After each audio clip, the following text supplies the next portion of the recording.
আসসালামু আলাইকুম বন্ধুরা। সময়টা ছিল 3118 সাল। ভবিষ্যতের এই সময়ে পৃথিবী হয়ে গিয়েছিল ধ্বংস। পৃথিবীর মাটি হয়ে পড়েছিল বিষাক্ত। মানুষেরা মাটির উপরে বসবাস করতে পারত না। তারা যে শহরে বসবাস করত সেই সম্পূর্ণ শহর একটা গাড়ির মতো চলাফেরা করতে পারত। কি অদ্ভুত ভবিষ্যৎ, তাই না? তো চলুন এক্সপ্লোর করা যাক এই অসাধারণ গল্পটা। এই গল্পটা ছিল এমন এক ভবিষ্যৎ সময়ের যখন আমাদের পৃথিবী ধ্বংস হয়ে গেছে। বেঁচে থাকা গুটি কয়েকজন মানুষ তখন রোবটিক শহরে কোন রকমে সার্ভাইভ করছিল। এই রোবটিক শহরগুলো দেখতে একদম একটা গাড়ির মতো ছিল। সাধারণ ভাষায় এদেরকে আমরা মুভিং সিটি নামে ডাকতে পারি। তখনকার সময়ের সবচাইতে বড় রোবটিক শহর ছিল লন্ডন সিটি। লন্ডন সিটির কমান্ডার থেরিয়াস তার স্টাফদের কমান্ড দেয় একটা ছোট্ট শহরকে ধরে ফেলার জন্য, যাতে সেই শহরে খাবার এবং আসবাবপত্র তারা কেড়ে নিতে পারে। কমান্ডারের কথা মতো এই বিশাল লন্ডন সিটিকে আমরা ছোট্ট সেই শহরটা পিছু করতে দেখতে পাই। ছোট্ট শহরটাতে আমরা একজন মেয়েকেও দেখতে পাই যে কিনা তার চেহারা কাপড় দিয়ে ঢেকে রেখেছিল। এই ছোট্ট শহরটা তার স্পিড বাড়িয়ে লন্ডন শহরের হাত থেকে পালানোর অনেক চেষ্টা করে, কিন্তু শেষ পর্যন্ত লন্ডন শহর তার বিশাল ইঞ্জিনের দরজা খুলে ছোট্ট এই শহরটাকে নিজের মধ্যে ঢুকিয়ে নেয়। আর দেখতে দেখতেই তারা ছোট্ট এই শহরটাকে মেশিনের সাহায্যে টুকরো টুকরো করে আগুনের মধ্যে ফেলে দেয়। আর আগুনের এই শিখাই ছিল এই লন্ডন শহরের পাওয়ার হাউস, যার মাধ্যমে এত বড় একটা শহর যে কোনো জায়গাতে খুব সহজেই মুভ করা যেত। তারা সেই ছোট শহরের প্রত্যেকটা মানুষকে বন্দী বানিয়ে নেয়, তবে তারা কাউকে মারে না, বরং তারা এদেরকে গোলাম বানিয়ে এই শহরে কাজে লাগানোর সিদ্ধান্ত নেয়। ছোট্ট সেই শহরের কোনো মানুষই তাদের কথা বিশ্বাস করছিল না। তাদের ধারণা যে হয়তো তাদেরকে খুব শীঘ্রই মেরে ফেলা হবে। কমান্ডার থেডিয়াস এখানে এসে সবাইকে আশ্বাস দেয় যে তোমাদের এখানে ঠিক সেভাবে রাখা হবে যেভাবে আমাদের লোকজন এখানে বসবাস করে। তো এখন এই লন্ডন শহরে আমরা এই মুভির প্রধান চরিত্র টমকে দেখতে পাই, যার শখই ছিল পুরোনো দিনের বিভিন্ন জিনিসপত্র নিজের কালেকশনে রাখা। আর তাছাড়াও সে হিস্ট্রি আর টেকনোলজিতে ছিল খুবই এক্সপার্ট। সেখানে তার সাথে দেখা করতে আসে থেডিয়াসের মেয়ে। সে আসলে টমের কাছে জানতে এসেছিল যে আমাদের এই পৃথিবীটা ধ্বংস কিভাবে হয়েছিল, কারণ আগে তো সকল মানুষ মাটির উপরে বসবাস করত, কিন্তু কি এমন হলো যে এখন মানুষেরা চলন্ত শহরে বসবাস করে? নাই যে আমাদের এই পৃথিবীটা মেডুসা নামের একটা কোয়ান্টাম ওয়েপেনের কারণে ধ্বংস হয়ে গেছে, যে ভয়ঙ্কর অস্ত্র দিয়ে মিনিটেই পুরো একটা শহর ধ্বংস করে দেওয়া যেত। সে মেডুসার কারণে মাত্র 60 মিনিটের মধ্যেই পুরো পৃথিবীটাই ধ্বংস হয়ে গিয়েছিল।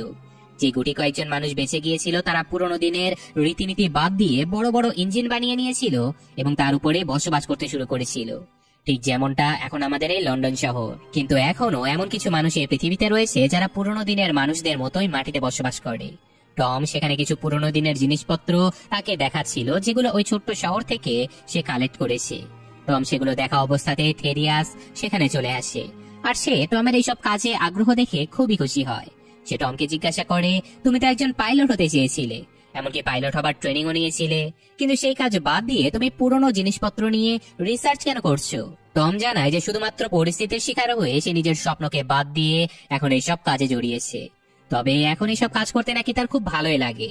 এদিকে লন্ডন সিটির ভিড়ের মধ্যে আমরা মুখ ঢেকে রাখা সেই মেয়েটাকে দেখতে পাই, যে কিনা একটা ছুরি বের করে থেরিয়াসের দিকে অগ্রসর হচ্ছিল। টম দূর থেকে সবকিছু দেখে ফেলে। সে মেয়েটাকে থামানোর জন্য ভিড় ঠেলে সামনে আসতে থাকে, কিন্তু তার আগে মেয়েটা থেরিয়াসকে আঘাত করে ফেলে। ছুরিকে আঘাত করে মেয়েটা বলে যে এই সবকিছু আমার মা এস্টার শকে কষ্ট দেবার জন্য। নামটা শুনতে থেরিয়াস আশ্চর্য হয়ে যায়। ততক্ষণে মেয়েটার মুখের মাস্কটা সরে গিয়েছিল। মেয়েটার মুখে একটা বীভৎস কাটা দাগ দেখা যায়। মেয়েটার নাম ছিল হেস্টার শ। মেয়েটা আবারও একবার থেরিয়াসকে মারার চেষ্টা করে, কিন্তু ততক্ষণে টম মেয়েটাকে এসে আটকে দেয়। মেয়েটা টমকে ধাক্কা দিয়ে সেখান থেকে দৌড়ানো শুরু করে এবং টম আর থেরিয়াস দুজনেই সেই মেয়েটাকে ধরার জন্য তার পিছু নেয়। মেয়েটা পালাতে পালাতে একটা জায়গা থেকে পড়ে যাচ্ছিল, আর ঠিক তখনই টম মেয়েটার হাত ধরে ফেলে। মেয়েটা টমকে বলে যে থেরিয়াস দেখতে যতটা ভালো, সে কিন্তু ওরকম মানুষ নয়। সে খুবই অত্যাচারী আর নিষ্ঠুর একজন মানুষ। সে আমার মাকে মেরে ফেলেছে। এটা বলে সে টমের হাত ছেড়ে দিয়ে বিশাল গার্বেজ পাইপের মধ্যে পড়ে যায়। এই গার্বেজ পাইপটা পুরো লন্ডন শহরের ময়লা আবর্জনা সব বাইরে ফেলে দিত। এমন সময় থেরিয়াসও সেখানে এসে উপস্থিত হয়। টম ভয়ে ভয়ে বলে যে জানি না মেয়েটা কি উল্টাপাল্টা কথা বলছিল, মেয়েটা আপনাকে একজন খুনি বলছিল, আপনি নাকি তার মাকে মেরে ফেলেছেন। এই কথা শুনে থেরিয়াস একটু উত্তেজিত না হয়ে বরং ঠান্ডা মাথায় টমকেও সেই গার্বেজ পাইপের মধ্যে ধাক্কা মেরে ফেলে দেয়। এরপর সেখানে থেরিয়াসের মেয়ে এবং তার গার্ডসরা চলে আসে। মেয়েটা তার বাবার কাছ থেকে জানতে চায় যে টম কোথায় বাবা। থেরিয়াস খুব সুন্দর করে নাটক করে বলে যে বহিরাগত ওই মেয়েটার সাথে লড়াই করতে করতে টম এই গার্বেজ পাইপের মধ্যে পড়ে গেছে। টমের জন্য আমার খুবই খারাপ লাগছে, সে খুব সহজ সরল একজন ছেলে ছিল। তখনই মেয়েটার চোখ পড়ে টমের একজন বন্ধুর উপরে। যে কিনা উপর থেকে সবকিছু দেখে ফেলেছে। কিন্তু ছেলেটার চেহারা দেখেই বোঝা যাচ্ছিল যে সে খুব ভয়ে ভয়ে আছে। তাই যত দ্রুত সম্ভব ছেলেটা ওখান থেকে পালিয়ে যায়।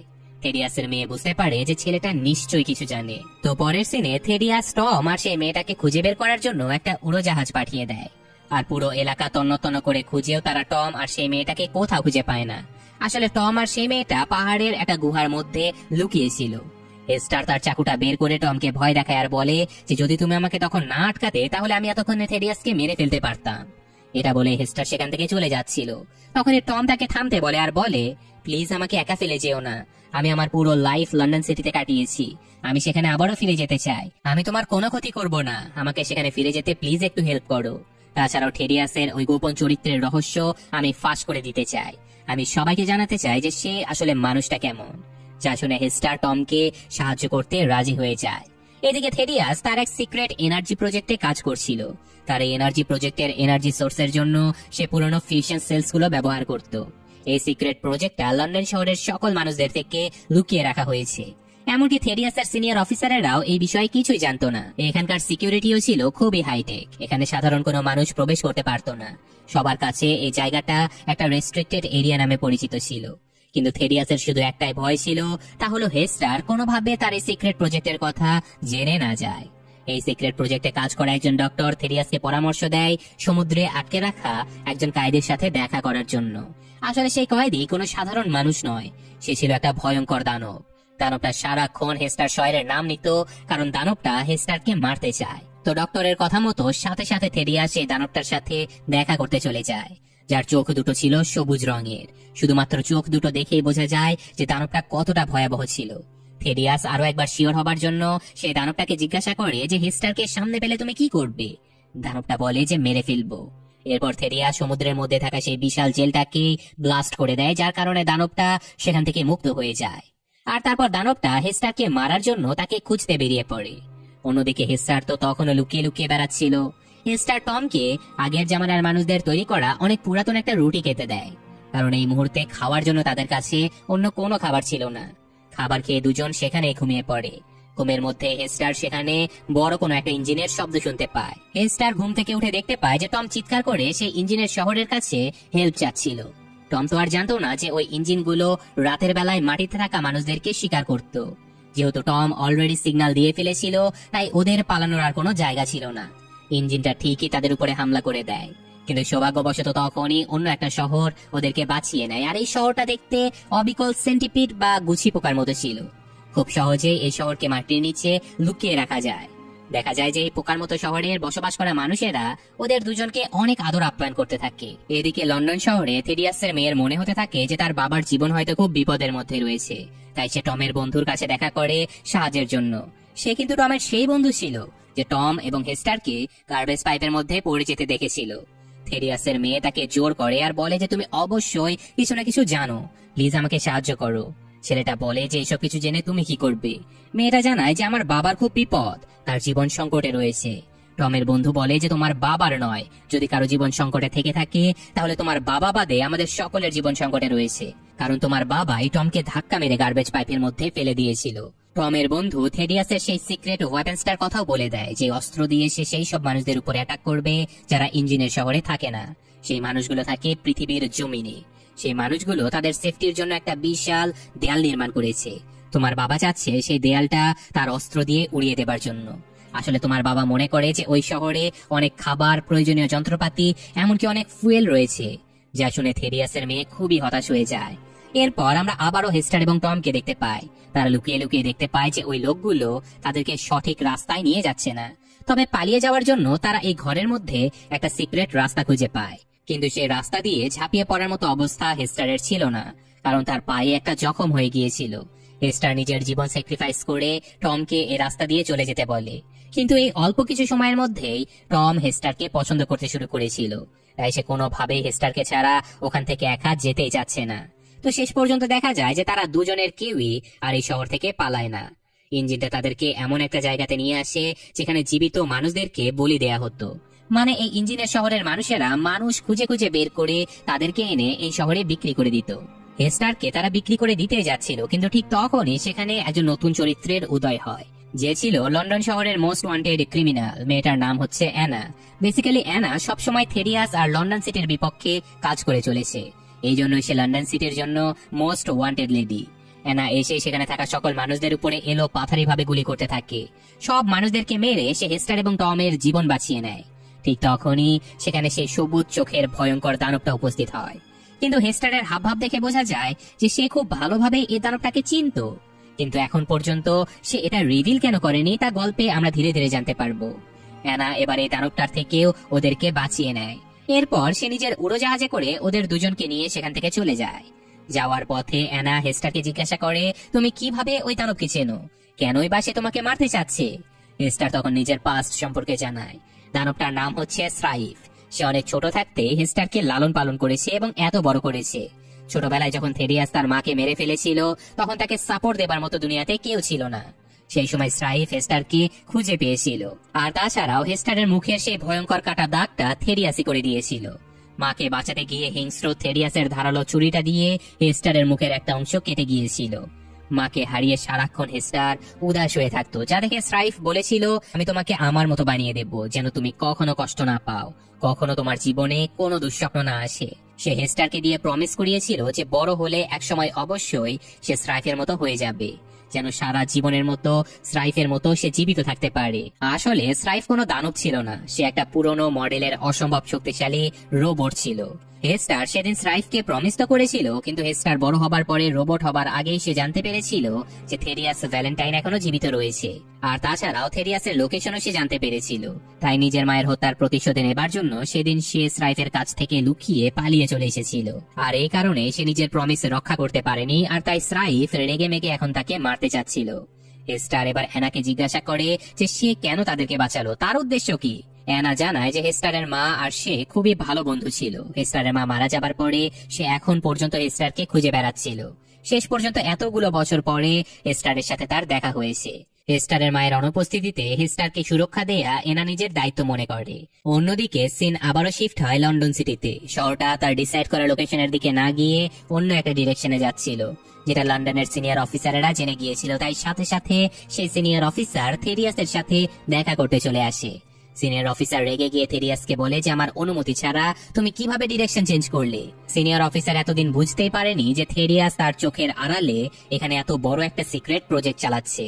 এটা যেন তেন কোনো প্রজেক্ট নয়, বরং এটা ছিল সেই মেরুসা প্রজেক্ট, যে প্রজেক্টের কারণে আজ থেকে বহু বছর আগে পৃথিবী ধ্বংস হয়ে গিয়েছিল। দ্বিতীয়বারের মতো থেরিয়াস আবারও সেই প্রজেক্টটা চালু করে দিয়েছে। সিনিয়র অফিসার সবাইকে এমন ভয়ঙ্কর কাজ এখনই বন্ধ করে দিতে বলে, কিন্তু এখানকার সবাই ছিল থেরিয়াসের লোক, কেউ তার কথায় কোনো কানই দেয় না, আর থেরিয়াসও তাকে গুলি করে সেখানে খুন করে ফেলে। এইসব কিছু দূর থেকে থেরিয়াসের মেয়ে আর টমের বন্ধু দেখে ফেলেছিল। এবার নিজের চোখে থেরিয়াসের মেয়ে তার বাবার আসল রূপটা দেখে ফেলে। অন্যদিকে অ্যানা হেস্টার আর টমকে নিয়ে হাওয়ায় ভেসে থাকা একটা শহরে পৌঁছে যায়। সে তার কিছু লোকজনের সাথে হেস্টার আর টমের পরিচয় করিয়ে দেয়। তারা আলোচনা করছিল যে খুব স্পিডে লন্ডন শহরটা তাদের দিকে ধেয়ে আসছে, তারা খুব শীঘ্রই এখানে অ্যাটাক করে দেবে।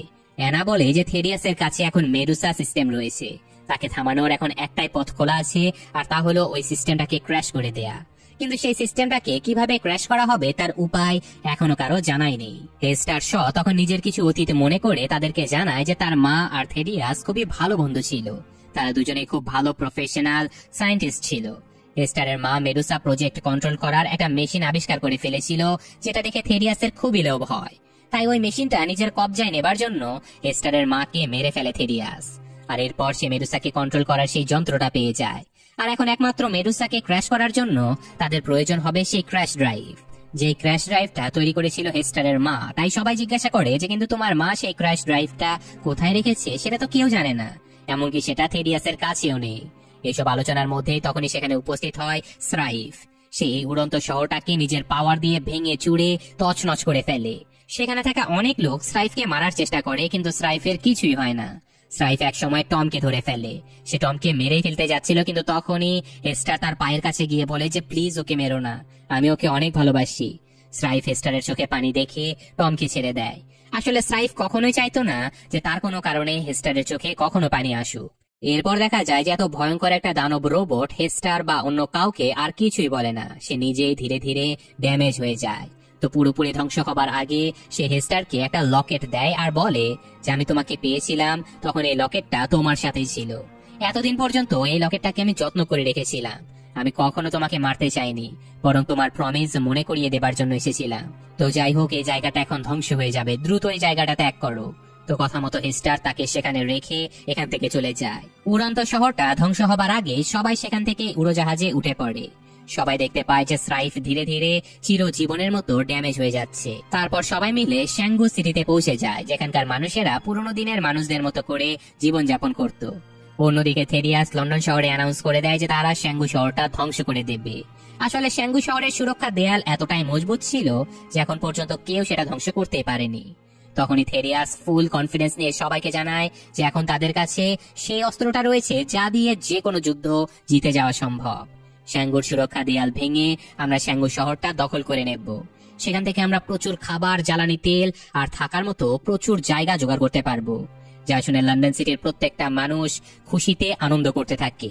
অন্যদিকে অ্যানা তার সিনিয়র অফিসার গার্ডেনের কাছে রিকোয়েস্ট করতে থাকে যে তাদেরই প্রথমে লন্ডন শহরে অ্যাটাক করা উচিত, কারণ যদি আমরা প্রথমে এই কাজটা না করি তাহলে থেরিয়াস মেডুসার সাহায্যে আমাদের শহর ধ্বংস করে দেবে আর আমরা পাল্টা কোনো আক্রমণ করতেও পারবো না।